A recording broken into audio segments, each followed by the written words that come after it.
Olá, eu sou o Anderson e vamos dar continuidade a esse tema sobre a providência de Deus. Os puritanos e a providência. Vamos lá. Obadiah escreveu, acrescentou: Deus tem uma providência que se estende a todas as criaturas e a todos os detalhes que dizem respeito a elas. Ele chegou a isso a partir das palavras de Cristo em Mateus 10, 29 e 30. Não se vendem 2 pardais por uma pequena moeda? Mas nenhum deles cairá no chão se não for da vontade de vosso Pai. E até mesmo os cabelos da vossa cabeça estão todos contados. Sedgwick apresentou a seguinte definição de providência. A providência divina é um ato externo de Deus por meio do qual ele conserva e governa todas as coisas com sabedoria, santidade, justiça e poder para a admiração de sua própria glória. A promessa de Cristo acerca de Deus saber a conta de nossos fios de cabelo levou Ezequiel a escrever: aí aprendemos que Deus governa os acontecimentos mais inferiores, mas mais insignificantes, mais desprezíveis do mundo por meio de uma providência precisa e específica. Você consegue ver milhares de partículas de poeira e de cisquinhos subindo e descendo em um raio de sol. É Deus quem o enche assim. É Ele quem dirige seus inumeráveis e regulares caminhos. Owen afirmou que Deus sustém cada coisa em sua existência, sua força, natureza e suas propriedades. Deus opera em coisas secundárias e por meio delas governa todas as coisas para fazer com que alcance os propósitos que Ele tem para a sua glória. Até mesmo acidentes como quando o ferro de um machado se solta do cabo, voa e mata alguém, Êxodo 21, Deuteronômio 19. Owen afirmou que entender como Deus age por meio das causas secundárias está além da capacidade de seres mortais, mas a verdade de sua providência está claramente revelada nas Escrituras. A doutrina puritana da providência encontrou suas mais belas expressões em The Mystery of Providence, o mistério da providência, de John Flavel, publicado pela primeira vez em 1678. O livro é uma exposição de salmos: clamarei ao Deus Altíssimo, ao Deus que tudo executa por mim. O ensino principal dessa passagem é que Deus cumpre os propósitos que tem para com seu povo. Embora na nossa compreensão da providência divina seja imperfeita e parcial. À semelhança de Pedro, nem sempre entendemos o que o nosso Senhor está fazendo, mas algum dia entenderemos. João 13, 7. Agora vemos a providência como se fossem as engrenagens fora de lugar e os pinos espalhados de um relógio. Mas na glória veremos o relógio da sua totalidade e inteireza.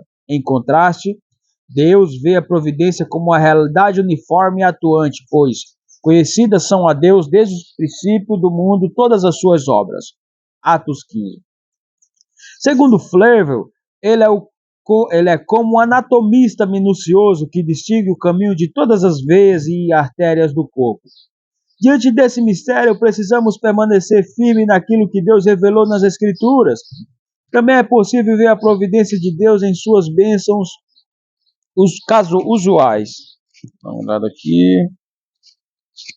Suas bênçãos usuais, como por exemplo em nossas atividades diárias. Flavel afirmou que o objetivo de Deus com isso não é a nossa autossatisfação imediata, mas a nossa bênção eterna. Ele explicou: se tivesses do mundo mais do que tendes, vossas mentes e corações talvez não conseguissem administrá-lo para o seu próprio bem.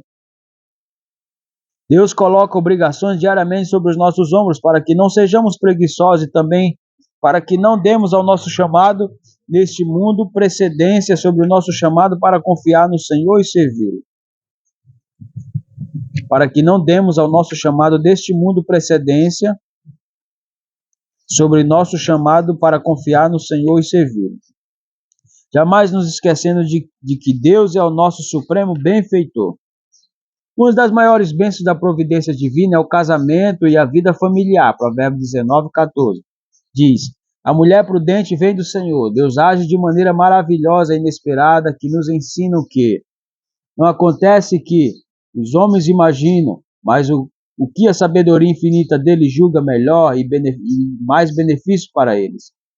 Pois então, se Deus na verdade colocou os solitários em famílias, como se diz Salmo 68, construiu uma casa para os miseráveis e vos deu relacionamentos revigorantes, que são para vós fonte de sustento e refrigério diário, estáis, pois, por causa dessas providências graciosas, comprometido em andar à altura delas. Então, aperfeiçoai os relacionamentos e fazei bom uso dessas relações, para que alcance o fim que a providência lhes determinou.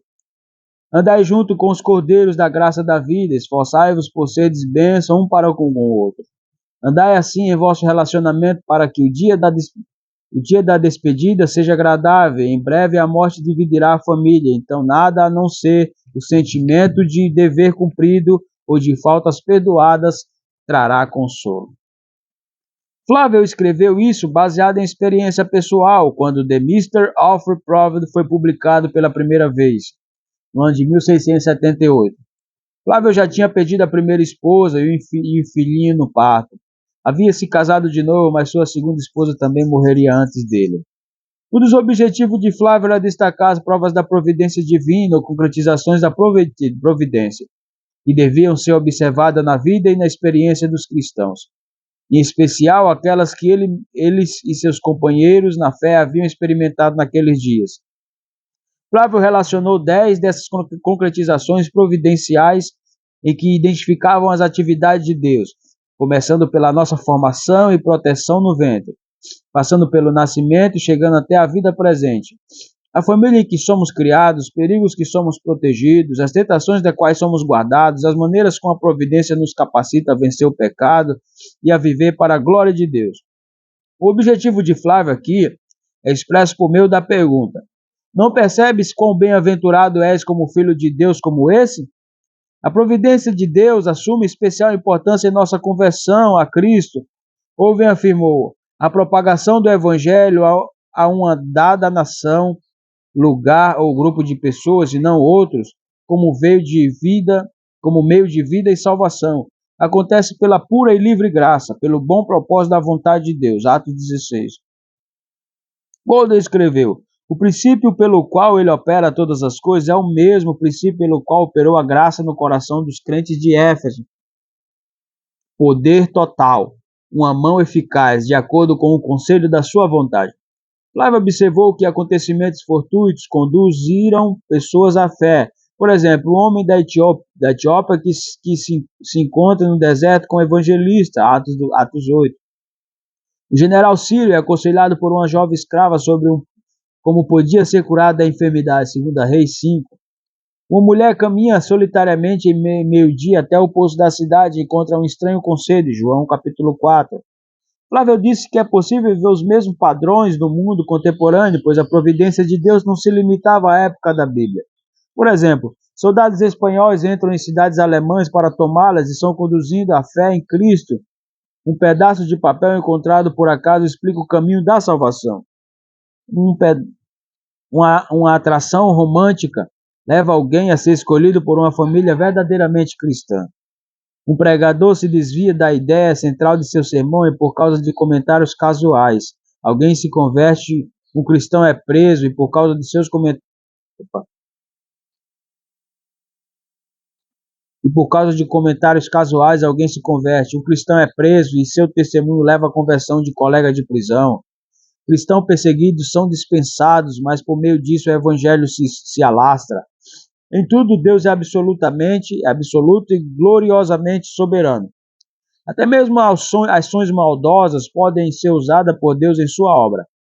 Flávio deu um exemplo particularmente fascinante disso. Em 1673, um navio que voltava da Virgínia atracou em Dartmouth. A bordo havia um jovem médico que estava com depressão profunda. Como consequência, tentou se matar. Estando ali à beira da morte, foi atendido por Flávio, que lhe falou sobre o Evangelho. Flávio continuou a visitar o médico, que por fim se converteu e se recuperou dos ferimentos.